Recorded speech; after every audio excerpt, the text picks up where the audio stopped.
And you have another story or article about IoT, another week, another IoT-related story, right?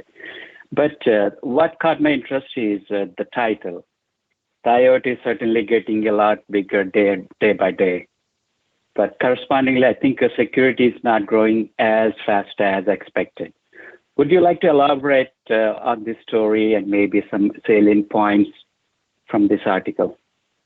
Yes, Ganesh, thanks for asking. Yes. You mentioned the security in IoT is not moving as quickly as IoT is as a whole.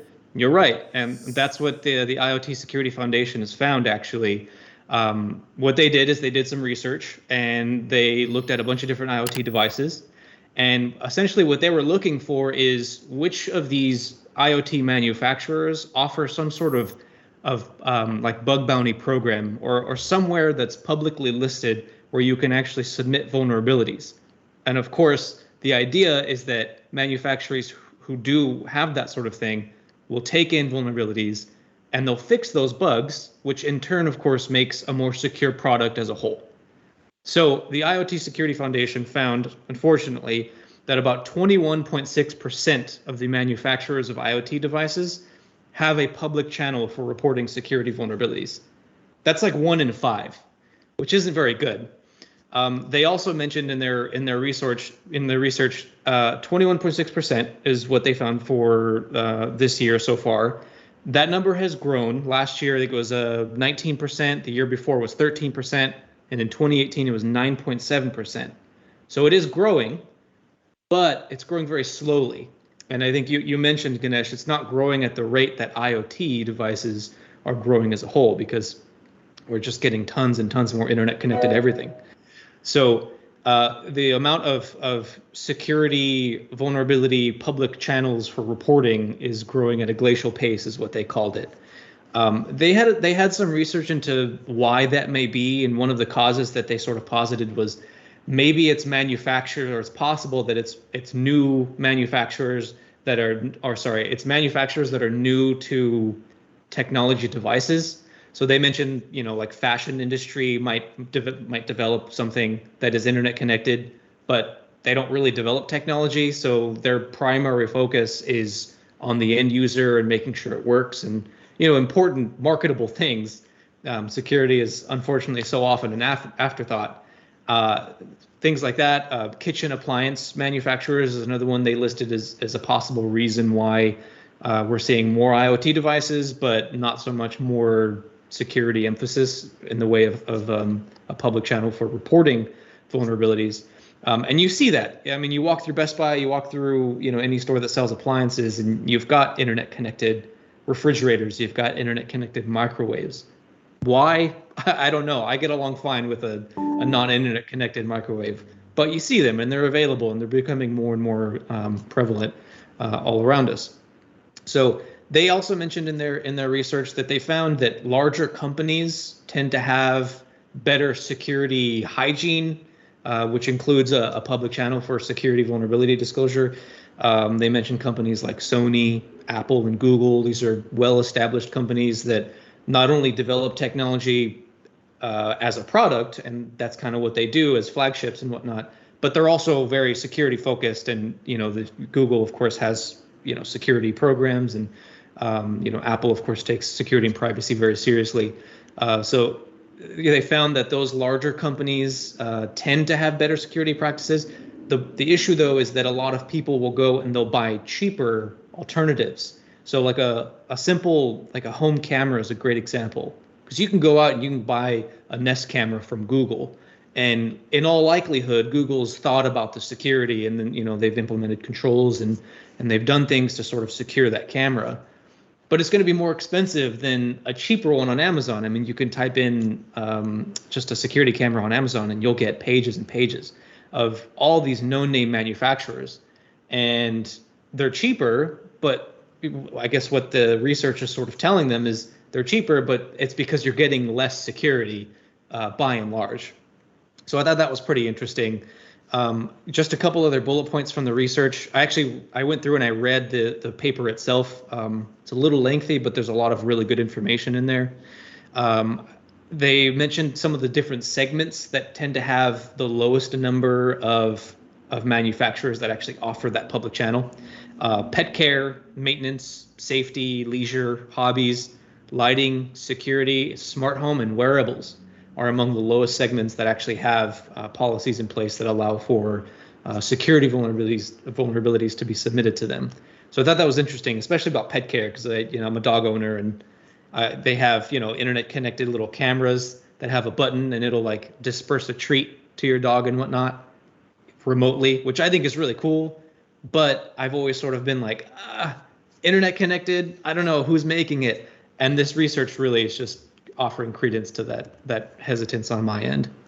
And then I wanted to mention, because this is pretty important, given all this research, we're talking about how IoT manufacturers just by and large are not offering public ways to disclose security vulnerabilities. ThreatPost actually reported in September of this year that Kaspersky had found 1.5 billion IoT attacks just in the first half of this year, which is up from 639 million attacks from the latter half of 2020. So that's double. That's more than double the number of IoT attacks just in the first half of this year than in the latter half of last year. So attackers are attacking. They're attacking IoT devices. IoT devices are growing in popularity. They're growing in ubiquity. And security or public channels for disclosing security vulnerabilities, namely somewhere for security researchers to disclose their findings, is not growing at a quick enough pace. And I thought that was pretty interesting. It bothers me. I'm sorry. It absolutely bothers me. I have a dumb home. I have a dumb home for a reason. Intentionally. Right. I mean, I would love to have the camera thing to give treats to my dogs. I don't think I would need Twitter on my microwave. I'm not sure why someone would need that when I just want it to make my hot cocoa, right? But everything in general about the whole thing just bothers me because the consumer, unless you live, eat, and breathe technology, or you read up on this stuff, you don't know what you're bringing home. And you put it on your network, you buy it because you want it to do something. But you don't know that behind the curtain, this product could be vulnerable. It could be easy to attack. Something could happen where now you have an actor dealing with your stuff. And it bothers me that these companies want to make, from a marketing perspective, let's make this the best thing ever for the consumer and make them happy. And we're going to make it smart. But we don't know how to do it. We could buy a chip. We could pop it in there. We can make it username, password, admin, and it'll work. And yeah, it does, but it's not secure. So I'm going to get off my soapbox right now because it bothers me. It's a great article. It says a lot. I think consumers need to be educated, and companies that want to be smart need to actually put security into whatever they're selling. They should market that. It is not only good for you, my dog gets a treat, but we're making it secure so you don't have to worry about it. Yeah, I hear you, but if I'm buying a treat dispenser for my dog and one of the things, the marketing things that they have with the copy says 100% secure communication, I'm not going to take their word for it if it's just some random manufacturer. But I agree with you, Tony. Security needs to be built into it from the ground up. It needs to be a tenet of the project. And yeah, it really should be something that could be marketed. I mean, certainly I'd be interested in security marketing for products, but I also work in the industry. So maybe you and I and Ganesh are just sort of, of course we'd be interested in it. That's what we do. It's the tinfoil hat. Yeah, for a reason. Just to expand on the great comments you both have, Tony kind of alluded to this point. I think most of these smart dispensers, whatever we call it, traditionally the companies which are not into IT and technology, right? They kind of ventured into these smart devices just to satisfy the customers. For example, like you said, the dog dispenser, the smart dog dispensers. Probably their area of expertise is not smart dog dispensers. So they're good with the dog dispensers, but because they wanted to be basically capture the market out there, since all the folks in the world wants to have some sort of smart devices, right? Unfortunately, the smart is the one which is connected to the internet. That's all. It doesn't mean anything to anybody else, whether it's secured in a proper way or not. So because of their lack of security, they don't have, like Tony pointed out, the ground up integration. Maybe the process is to start from the planning phase to product phase, kind of integrating security features into it. That's one of the biggest building blocks. And the second thing is like pointing out to the security practices, right? There's no way to let the manufacturers know, per se, what the advisory is. Maybe sometimes these companies doesn't have resources to do it. Some are basically, I think, they will manufacture the devices for a certain number of time and they are gone. So that's a good point. Yeah, I think in that scenario, it's at the behest of the users. Either you throw the device out or you just keep it inside. Yeah. That kind of poses a security challenge and risk there. So I believe, like we have seen in the previous story, I think there should be some sort of a guidelines from the maybe government level. I think give some guidelines. I know there are some foundations like CISA and other organizations. Yeah, they have given lots of recommendations. I think maybe since last decade. But how many companies are following? I think maybe some sort of mandate will help in this regard.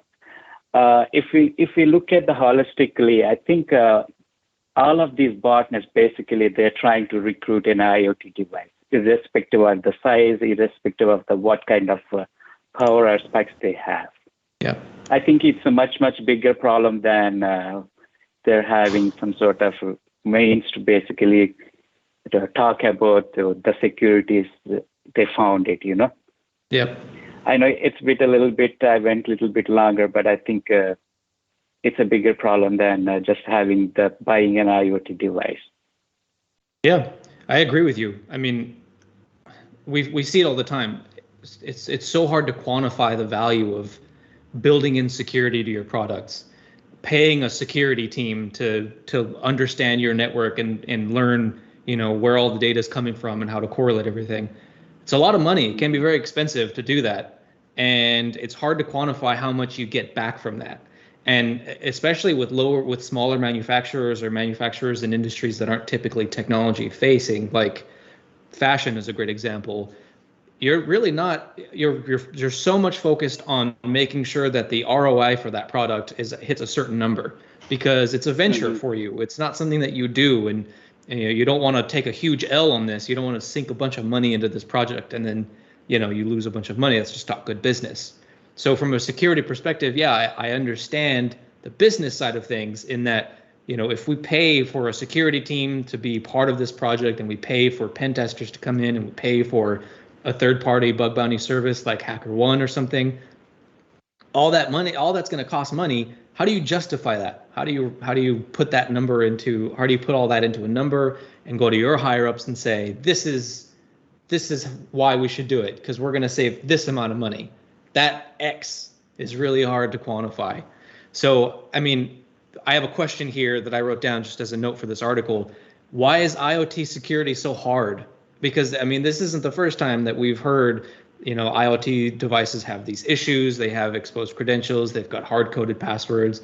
They've got insecure protocols, whatever it is. Look at the OWASP top 10 for IoT, and it'll list them for you. And we've seen them all in the wild, right? That's why they're there. Why is it so hard? And I think one of them is culture. It's what we just talked about. It's just people, they want to buy that product and they want to plug it in and they want it to work. And that's it.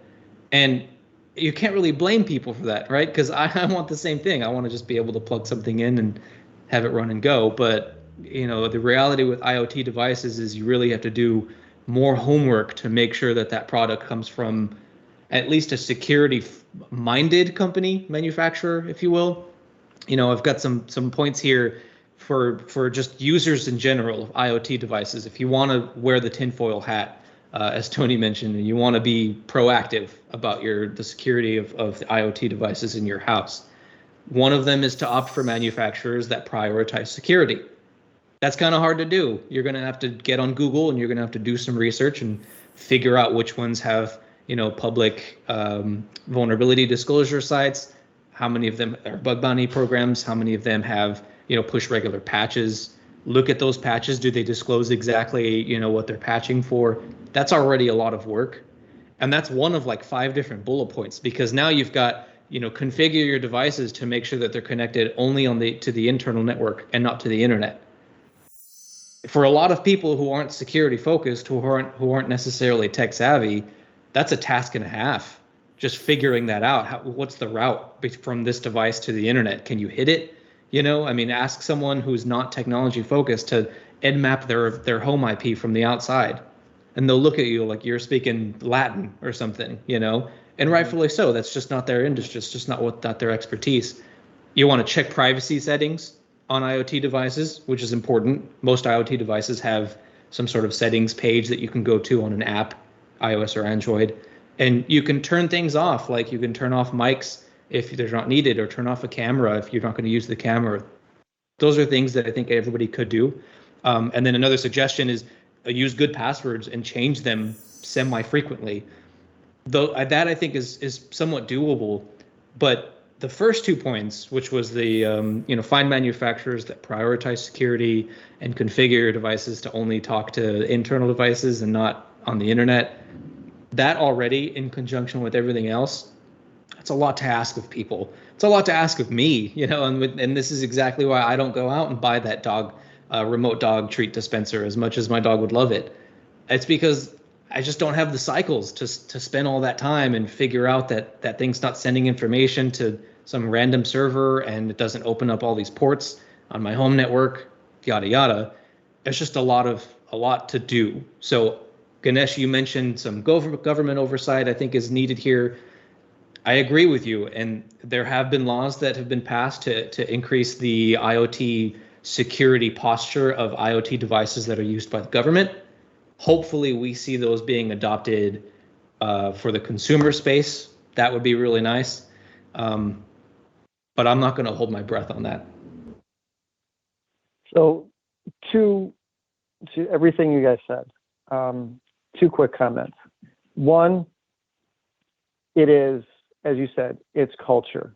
Most people might not speak the same language we do as security professionals, and they don't have that time and understanding on how it works as people that live, eat, and breathe it. So that's one comment, because that is going to be the ever-growing problem.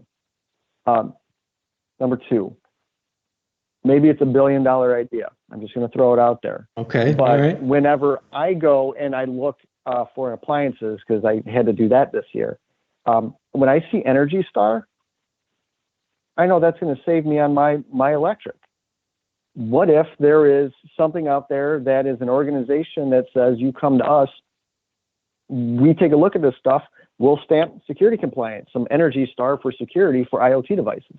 Genius. That way, people don't need to do everything that you just listed, understand this and private, nothing. It's security compliant. Yep. All right, I'll buy this over the Bob's dog treat dispenser. Mm-hmm. I do that. It may cost a little extra, maybe a couple extra bucks, but knowing that is there and someone is looking out for it, it's engaged, whatever the case is, maybe it's $1 billion idea. I love it. I'm all for it. Let's do it. Yeah, that would save people. That would save people a lot of time and energy. And I think it would save security folks like you and I a lot of phone calls from in-laws and from cousins asking us, "Hey, what's going on with this thing? How do I do this? How do I do that?" Well, here goes the next 45 minutes. Yeah. And if someone out there does create that idea and it gets all that done, Tony Tortorici, just kind of cut me a small check, man, and we're good. I'll leave you be. Yeah, that's a great idea. Honestly, I think that would be really helpful for the consumer. That's awesome. That's an awesome idea, Tony. I think it's somewhat similar to ISO 9001 happened with manufacturing. I think that's a good idea. I mean, once you know they are certified, you have some certain trust with that company, maybe with that product. That's, I think, a brilliant idea. Yeah. I would imagine the IoT Security Foundation would be the ones to implement something like that, right? Some sort of there you go physical cert that you can put a sticker on. Yeah. Anyways, they're doing all this research. It's just a little bit of providing the framework.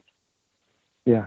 They've got a lot of information about previous years as well. I would encourage you, if you're particularly interested about sort of the state of IoT, not security as a whole, because the research is mainly focused on which manufacturers offer that public channel for security vulnerabilities disclosure for bug bounty people to, go in and submit their findings to these companies.